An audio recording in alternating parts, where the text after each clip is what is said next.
Diamonds, Eramallur, Vadathala.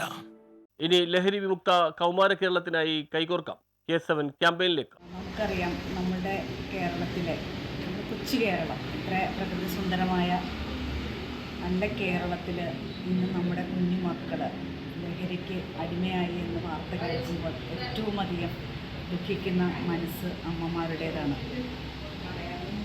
എല്ലാ അമ്മമാരും ഇന്ന് ഈ ലഹരിക്കെതിരെ മുന്നോട്ട് വരണം. നമ്മുടെ മക്കളെയും വരാൻ പോകുന്ന തലമുറയെയും എല്ലാവരെയും നമുക്ക് സംരക്ഷിക്കുന്നതിന് വേണ്ടിയിട്ട് നല്ല മക്കളായിട്ട് നല്ല പൗരന്മാരായിട്ട് സമൂഹത്തിന് ഏറ്റവും നല്ല രീതിയിൽ ഉള്ള ജീവിക്കാൻ വേണ്ടിയിട്ടുള്ള ഒരു അന്തരീക്ഷം ഉണ്ടാക്കി കൊടുക്കുന്നതിന് വേണ്ടിയിട്ട് നമ്മുടെ മക്കളെ നമ്മൾ ചേർത്ത് പിടിച്ച് കേൾക്കാൻ നല്ല മനസ്സുള്ള ഒരമ്മമാരായി നമ്മൾ മാറിക്കൊണ്ട് ഏറ്റവും നല്ല രീതിയിൽ നമ്മുടെ മക്കളെ വളർത്തിക്കൊണ്ടുവരാൻ നമുക്ക് സാധിക്കണം. അതുപോലെ തന്നെ ഇതിനു വേണ്ടി ലഹരിക്കെതിരെ ജീവിതം, നമ്മുടെ കുടുംബം, അതാണ് നമ്മുടെ ലഹരി എന്ന് നമ്മൾ തിരിച്ചറിഞ്ഞുകൊണ്ട് നമ്മുടെ മക്കളെ ആ വഴിയിലൂടെ നടത്തുവാൻ നമ്മൾ പൊതുസമൂഹം ഒരുമിച്ച് നിൽക്കണം എന്ന് ഞാൻ പറയുന്നു. ഇന്ത്യയിൽ തന്നെ AI പോലെയുള്ള സാങ്കേതിക വിദ്യ ഉപയോഗിച്ച് വിദ്യാഭ്യാസം നടത്തുന്ന ഏക സംസ്ഥാനവും കേരളമാണ്. പക്ഷേ ഈ അടുത്ത കാലങ്ങളിലായി നമ്മളുടെ കുട്ടികളുടെ അമിതമായ ലഹരി ഉപയോഗം നമ്മുടെ സംസ്ഥാനത്തെ ആകെ പിടിച്ചു കുലുക്കുന്നു. ഒരമ്മ എന്ന നിലയിലും സ്ത്രീ എന്ന നിലയിലും ഒരു പൊതുപ്രവർത്തക എന്ന നിലയിലും വളരെ വേദനാജനകമായിട്ടാണ് ഈ വിഷയത്തെ നമ്മൾ കാണുന്നത്.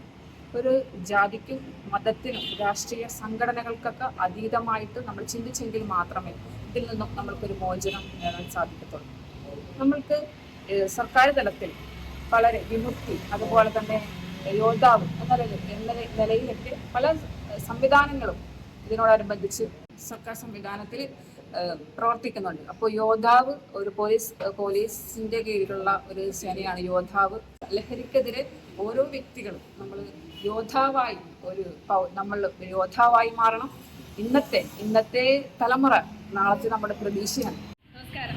നമുക്കറിയാം, കേരളം എന്ന് പറയുന്നത് എന്നാൽ ഇന്ത്യയിലെ പല സംസ്ഥാനക്കാൾ കൂടുതൽ ലഹരി ഉപയോഗിക്കുന്ന ഒരു സംസ്ഥാനമായിട്ട് മാറിയിരിക്കുകയാണ്. ഇന്ന് കേരളത്തിലെ ലഹരി ഉപയോഗം വിദ്യാർത്ഥികളിൽ തുടങ്ങി യുവാക്കളിൽ തുടങ്ങി അത് മധ്യവയസ്കരിലും അത് പ്രായാധിക്യമേറിയവരിലും വന്ന് എത്തിച്ചേർന്നിരിക്കുകയാണ്. ഈ ഒരു സാഹചര്യത്തിൽ ഈ ലഹരി എന്ന് പറയുന്ന വിപത്തിനെ മാറ്റേണ്ട നമ്മുടെ എല്ലാവരുടെയും ഒരു ആവശ്യമായിട്ട്, അല്ലെങ്കിൽ പൊതുസമൂഹത്തിൻ്റെ ആവശ്യമായിട്ട് വന്നിരിക്കുകയാണ്. ഇവിടെ ഒരു മാറ്റം വരുത്തേണ്ടത് ഒരു പ്രത്യേകം ഒരു ക്ലാസ് ഓഫ് പീപ്പിളിലല്ല, മറിച്ച് ഈ കേരള സമൂഹം മൊത്തം ഈ ലഹരിക്കെതിരെ ഒരു ആഞ്ഞടിക്കുള്ള ഒരു തീരുമാനം അവരുടെ ഉള്ളിലെടുക്കേണ്ടതാണ്. ഇന്ന് ഇവിടെ നിയമത്തിനെ കുറിച്ച് പറയുമ്പോഴും അല്ലെങ്കിൽ മറ്റ് കാര്യങ്ങളെക്കുറിച്ച് ചർച്ച ചെയ്യുമ്പോഴും അതെല്ലാം കൃത്യമായി നടക്കാത്ത ഒരവസ്ഥ ഇന്ന് ഇവിടെ ഉണ്ട്.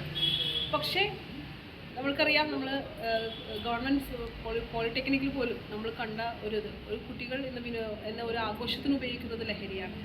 അപ്പോൾ എല്ലാ തലങ്ങളിലും ഇന്ന് ലഹരി പടർന്നു പഠിച്ചിരിക്കുന്ന ഈ സാഹചര്യത്തിൽ കേരളത്തിൽ ഇനിയും നമ്മുടെ കുട്ടികൾ വളർന്ന് നല്ല പൗരന്മാർ മാറണമെന്നുണ്ടെങ്കിൽ ഈ വിപത്തിനെ തുടച്ചു നിൽക്കുവാൻ വേണ്ടി കേരള സമൂഹം ഒന്നാകെ വന്ന്, അത് ഏത് ക്ലാസ് ഓഫ് പീപ്പിൾ എന്നല്ല, എല്ലാവരും ഒരുമിച്ച് വന്ന് അതിനെ നിയമപരമായിട്ടും അല്ലെങ്കിൽ അതിൻ്റെ സാമൂഹികപരമായിട്ടും സംഘടനാപരമായിട്ടും ഇതിനെ മാറ്റേണ്ട ഒരു കാലം വന്നിരിക്കുകയാണ്.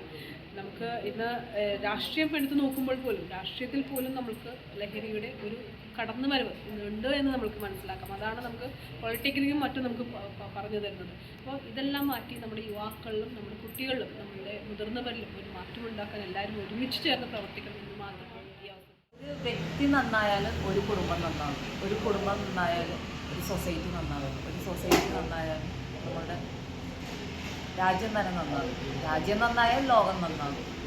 അപ്പോൾ നമ്മളുടെ കുടുംബത്തിൽ നിന്നും ഒരാളെങ്കിലും ലഹരിയിൽ നിന്നും നമ്മൾക്ക് പോകാതെ രക്ഷപ്പെടുത്തി നിർത്തി കഴിഞ്ഞിട്ടുണ്ടെങ്കിൽ ഒരു സൊസൈറ്റി നന്നാകാനുള്ള കാരണമാകും. സൊസൈറ്റി നന്നായി കഴിഞ്ഞിട്ടുണ്ടെങ്കിൽ ഓരോ പടിപടിയായിട്ട് ഈ ലോകം തന്നെ നന്നാകാനുള്ള ഒരു വഴിയാണ്. അതുകൊണ്ട് നമ്മളെല്ലാവരും ഒത്തുചേർന്ന് ലഹരിക്ക് എതിരായി